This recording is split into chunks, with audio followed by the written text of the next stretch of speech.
Genesis 4:25 begins with, "And Adam knew his wife again, and she bare a son, and called his name Seth. For God said, She hath appointed me another seed instead of Abel, whom Cain slew."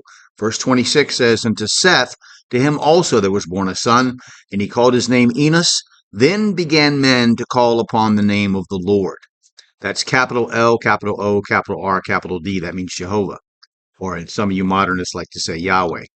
Now, if you're going to watch this video, I would appreciate it if you click like and subscribe or follow and share the video with other people. Save it to favorites, watch it again, repost it. But feel free to make comments on what I say, whether you agree or disagree. Now, again, not reading the Bible like a textbook or the user's manual to a computer, we're unable to count how many times Eve gave birth to children. The Holy Spirit mentions only certain people throughout history and leaves out a great many whom we find important. The common sense likelihood is that she had many offspring before Seth, and her children had many offspring by this time. By reading this literally, though, if there were many other offspring, what would Seth's replacement of Abel mean? By the text here, my opinion is that Seth replaced Abel as a man seeking God, which pleased his mother greatly. Seth's son Enos carried this tradition on, as the use of the colon means that the clause after it explains in some important way what was stated before the colon. It is possible as well that the other children, if there were any as I have stated, were followers of Cain's religion. Romans 10:13, "For whosoever shall call upon the name of the Lord shall be saved."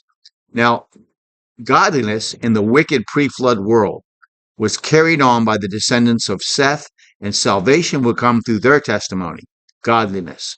Here is the first example of men who worshiped and wanted to know God in a very real way, standing against the world whose religion was about their own self-righteous justification and the feeling of spirituality they received from their meaningless rituals and prayers that are nothing more than chants.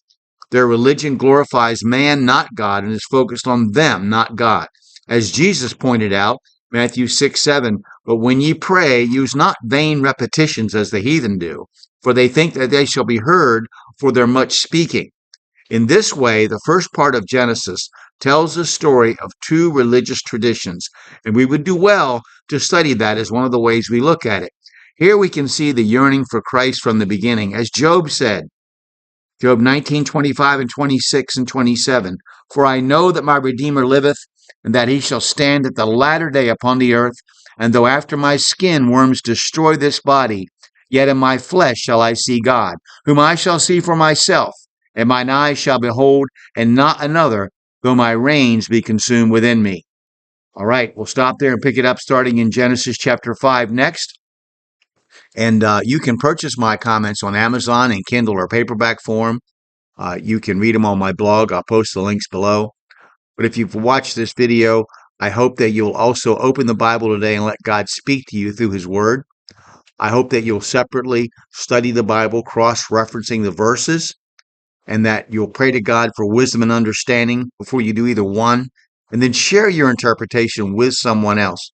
And again, please feel free to make comments whether you agree or disagree. I'd like to see what you have to say. Thank you.